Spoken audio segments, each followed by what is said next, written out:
Kalau ada orang yang mengatakan bahwa Hidayatullah banyak kekurangannya, maka saya katanya Ustaz Rahman yang paling tahu dan paling banyak mengetahui kekurangan Hidayatullah, baik luar maupun dalam. Tetapi kenapa kemudian saya tetap berada di Hidayatullah, padahal saya sudah mengetahui kekurangan Hidayatullah, karena saya ingin memperbaiki.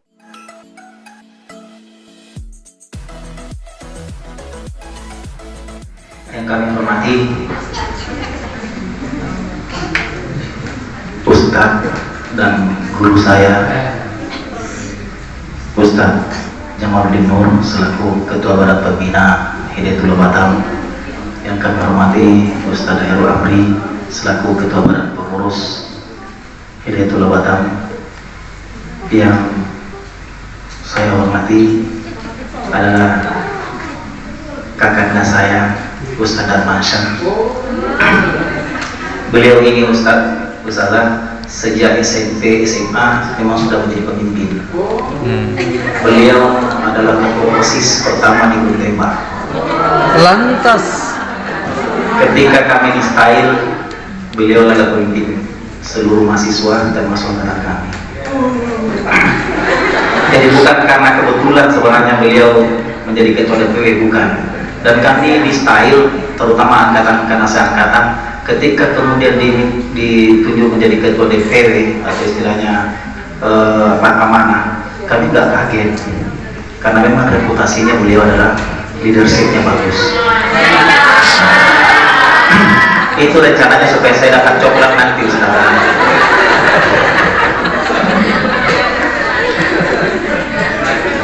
Ya, dan Ustadz Hasan, kakak saya, senior kami di style juga.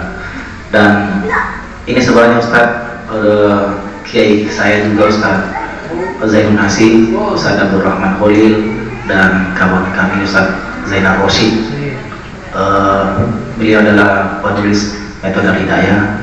Beliau juga Ustadz Abdul Rahman Khalil ini adalah pendiri metode hidayah.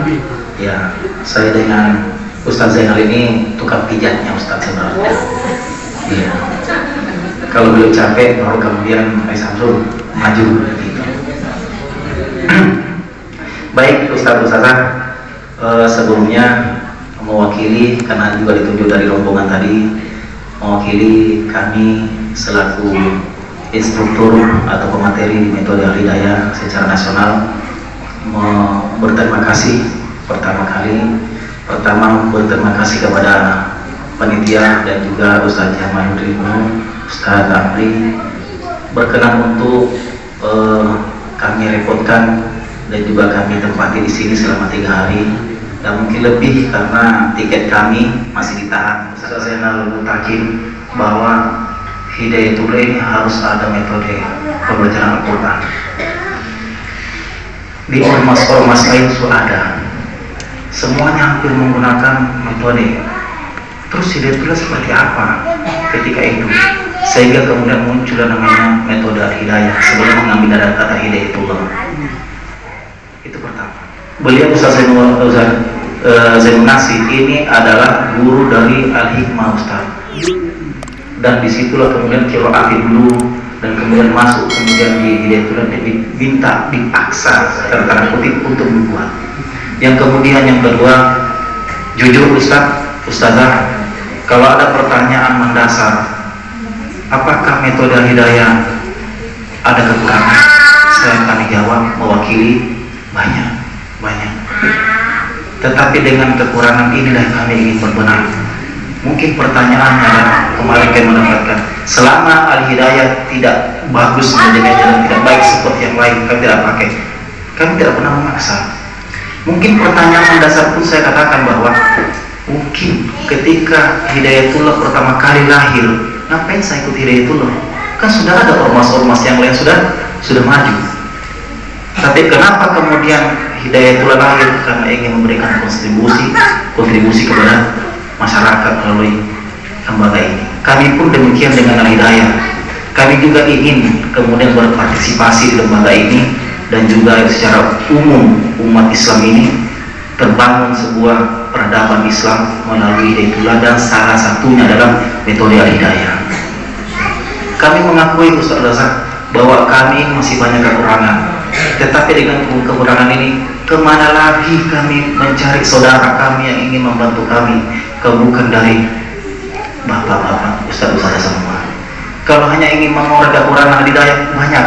Kemarin Ustaz Nasir, Ustaz, di Padang Pasuruan ketika kami ikut doa bersama, mengatakan bahwa ada yang kemudian mengatakan kepada Ustaz Abdul Rahman, pemimpin umum, banyak kekurangan Hidayatullah, sehingga kemudian Ustaz Abdul Rahman naik podium mengatakan bahwa kalau ada orang yang mengatakan bahwa Hidayatullah banyak kekurangannya, maka saya, katanya Ustaz Abdul Rahman, yang paling tahu dan paling banyak mengetahui kekurangan Hidayatullah, baik luar maupun dalam. Tetapi kenapa kemudian saya tetap berada di Hidayatullah, padahal saya sudah mengetahui kekurangan Hidayatullah, karena saya ingin memperbaiki. Artinya apa? Tidak ada gunanya untuk kemudian berkeluh kesah tentang kekurangan Hidayatullah. Begitu juga dengan metode Al-Hidayah. Kalau Anda mencari kekurangan Al-Hidayah, tidak usah jauh-jauh, tinggal WA. Tetapi kalau ingin bersama untuk membangun Al-Hidayah, ayo kita sama-sama. Tidak mungkin kamu mencari saudara orang-orang lain. Kami hanya mencari saudara-saudara kami di Hidayatullah ini. Kami memang tidak memaksa Ustaz di lembaga lain, di sekolah lain untuk menggunakan metode Hidayah. Tapi apa yang kami lakukan dan apa yang kami bicarakan nanti di depan Rasulullah, bahwa kamu pernah di Hidayatullah, apa yang kamu lakukan dan apa yang kami katakan. Inilah mendasari kami kemudian metode Al-Hidayah dengan segala kekurangan kelebihannya. Kami harus melakukan yang terbaik, dan kami juga ingin Hidayatullah itu besar bersama dengan Al-Quran yang lahir dari Al-Hidayah. Tapi begitu Ustaz, sedikit tentang metode Al-Hidayah. Dan Ustaz kemarin itu melihat administrasi dan penilaian metode Hidayah ternyata banyak Ustaz. Benar Ustaz? Ya. Karena memang administrasinya panjang, dan itu bukan setahun 2 tahun Ustaz kami membuat itu. Rancangan-rancangan itu kami terus membuat, berinovasi, katanya beliau tadi dengan Al-Quran inovasi.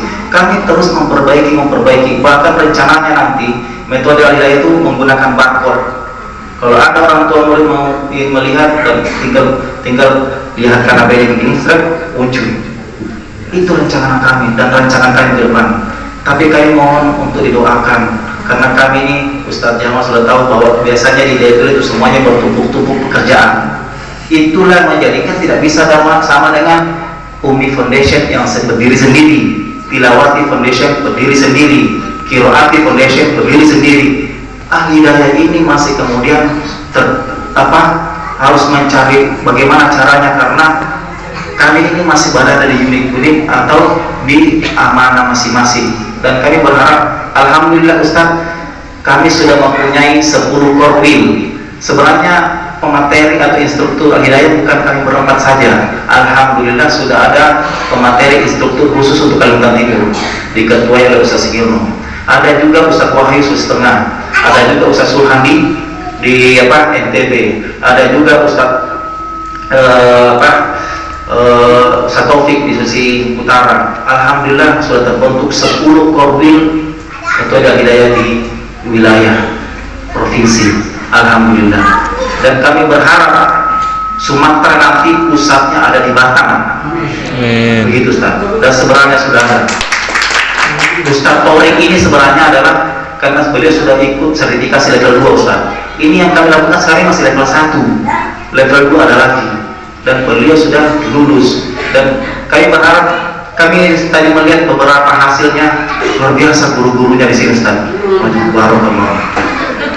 Jadi ini yang menjadikan kami termotivasi kembali terus memperbaiki metode Hidayah, sehingga kemudian menjadi metode yang unggul bersama dengan metode-metode yang lain yang terbaik. Terima kasih, mohon maaf atas segala kekurangan. Boleh kami berpantun Ustaz? Rasanya lain kalau ada berpantun. Tapi ini bukan bantu saya. Artinya bila ada sumur di ladang, boleh kita mengungkap. Cakep. Bila ada umur panjang, boleh usaha sudah nasi kembali lagi. Oh, cakep. Bila ada jarum yang patah, jangan disimpan di dalam laci. Bila ada kata yang salah, jangan disimpan di dalam hati. Terima kasih. Assalamualaikum warahmatullahi wabarakatuh. Waalaikumsalam warahmatullahi wabarakatuh.